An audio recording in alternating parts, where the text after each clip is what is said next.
She looked me in the eye, smirked, and said, "We're not married yet, so forget it."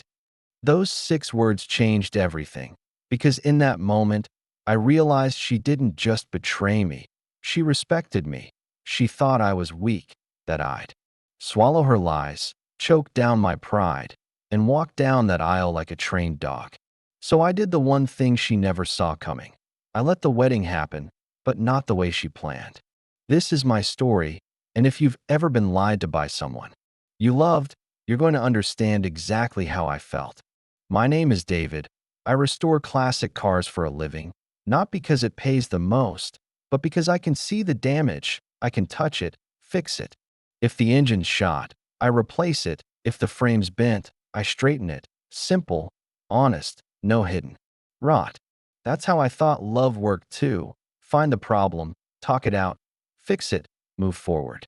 Emily and I were together for 3 years. We were a team, split bills, made decisions, built a life. We fought sometimes. Who doesn't? But we always came back. I trusted her completely. And that trust? It was the one thing she never earned. There was always one piece that didn't fit. Greg, her ex. He wasn't gone. He was everywhere.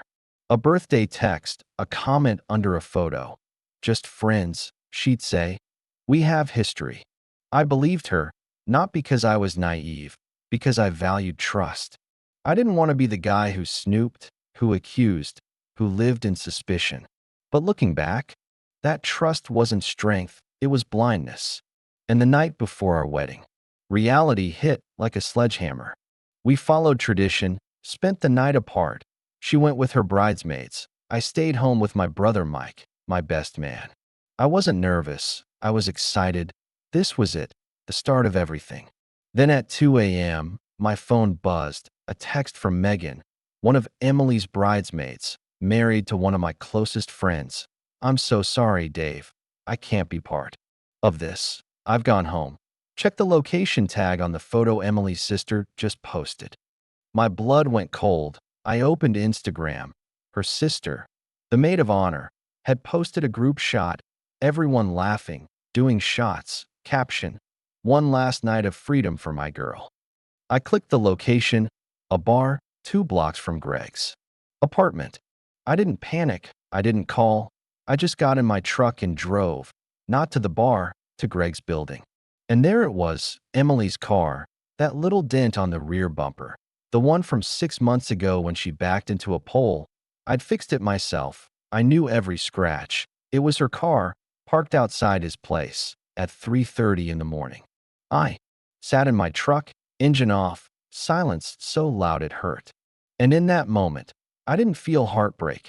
I felt clarity, like finding rust under the paint on a '67 Mustang. You don't scream, you don't cry, you just roll up your sleeves and decide what to do next. I drove home, watched the sun rise, and I made a plan. The wedding was still on, but I wasn't the groom anymore. I was the one holding the detonator. She walked in around 7 a.m., humming, smiling, kissed me on the cheek. Big day. I didn't say a word. I just placed my phone on the table, opened to the photo of her car. Her face dropped. "What is this?" "That's your car," I said, flat. "I took that picture at 3:30 this morning, outside Greg's apartment." She stammered, said a friend borrowed it, that she was at a hotel all night. I didn't argue. I just stared, and her lies collapsed like a house of cards.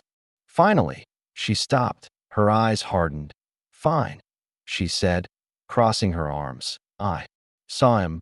We talked. It was a goodbye. A goodbye that lasted all night.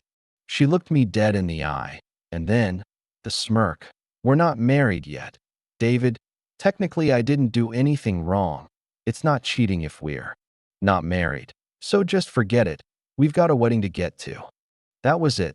The moment I stopped loving her, not because she cheated, but because she thought that technicality mattered more than my heart, that she could look me in the face, admit to sleeping with her ex the night before our wedding, and expect me to smile and say I do. I stood up. "You're right," I said. "Let's not be late." She smiled, relieved, thinking she'd won. She had no idea. After she left to get ready, I moved fast. First call. The venue told the coordinator the love story montage, supposed to play at dinner, was now part of the ceremony. Surprise for Emily, I said. Then I sent the new file. The original video? Cute photos, slow music, 3 years of memories. The new one? It started with the photo of her car, then came the screenshots, because after she left that morning, I did what any man with access to a shared phone account would do. I dug. And what I found wasn't a mistake. It was a conspiracy, months of texts between Emily and Greg. Not just flirty, not just emotional plans. Can't wait to be done with this wedding. Just one more day. He has no idea. The house is perfect. We'll be so happy there once Dave is out of the picture. They weren't just sleeping together. They were waiting for the wedding, for the joint bank accounts, for my name on the deed to the house, the one my parents gave us as a gift. Once the money and property were tied to her, that's when they'd make their move. This wasn't a last night fling, this was a long con. And I put every damning message into that video, set to the same romantic music as our original love story. Irony has never tasted so sweet. Second call. My parents, I told them everything. My dad, man of few words, said, "Son, you do what you have to do. We're behind you 100%. My mom cried, not for the wedding, for me. Third call. The bank. I froze our joint account, put fraud alerts on my cards. Then I put on my tux, drove to the church, stood at the altar, waited. The guests arrived, smiling, excited, clueless. I saw her parents in the front row, so proud. I felt bad for them. But what was about to happen? It wasn't cruelty, it was truth. The music started, bridesmaids walked down, then Emily. God, she looked beautiful.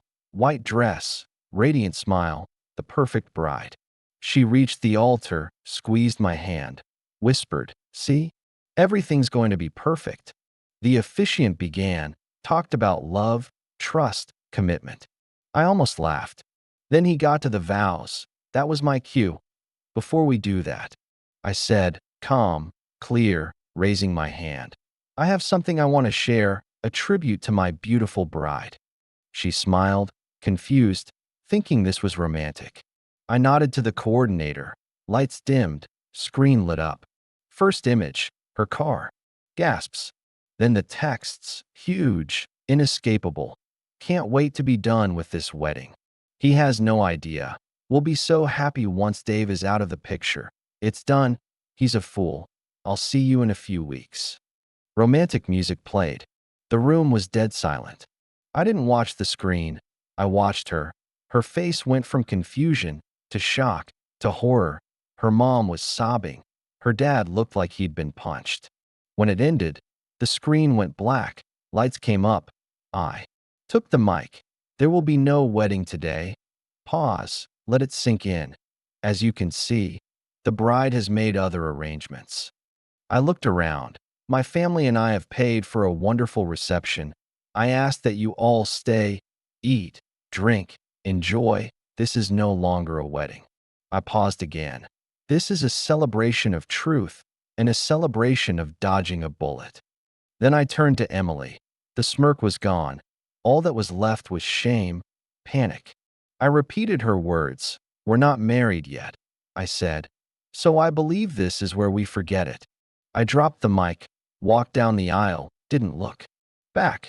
Mike was right behind me. We got in my truck, drove away.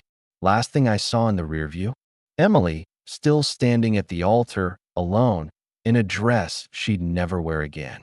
A month later, I was in Hawaii. Mike and I took the non-refundable honeymoon trip. Sun, surf, no phone, no drama. When I finally turned it on, floodgate, hundreds of messages, friends, family, support. Mike said the reception turned into a legendary party, called it David's Independence Day.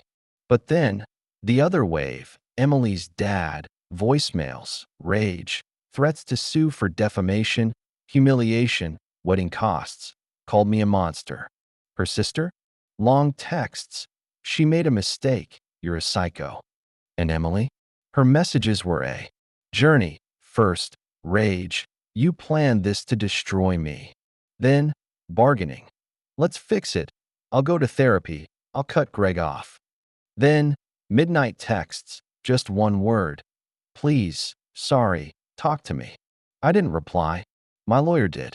She sent one letter, clear, cold, unbreakable. 1. No defamation claim. Everything shown was true. I had proof. 2. Emotional distress caused by her actions, not mine. 3. And here's the invoice. $50,000 for every non-refundable cost. Venue, catering, band, flowers, paid by my family, contract clause. If one party cancels due to fault, they cover the costs. Sleeping with your ex the night before the wedding? That's fault. Final note. We also had evidence of conspiracy to commit fraud.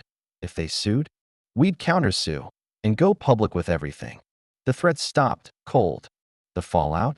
Worse than I imagined. Emily became a ghost. Bridesmaids dropped her. Except her sister and Megan, who warned me. She quit her job. Gossip followed her everywhere. Greg, his girlfriend, saw the video, found out he was planning a life with Emily. His world blew up too. The house, never transferred, still in my parents and my name. Now we're selling it. The dream home she planned to live in with Greg, funded by me, is just another loss. 6 months later, I ran into Megan at a coffee shop. I thanked her. She said she lost her friendship with Emily over it, but she had no regrets. Then she told me something that chilled me. That night, Emily and her sister laughed about how I'd never walk away, how I was too invested, too weak. They thought I'd take the hit, stay quiet, and let her win.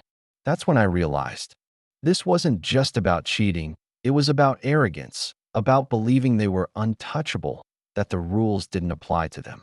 So yeah, I exposed her, but I didn't destroy her life. She did. I just made sure everyone saw it. I'm rebuilding, expanded my business, found peace in fixing broken things, dating again, slowly, carefully, but I'm not bitter.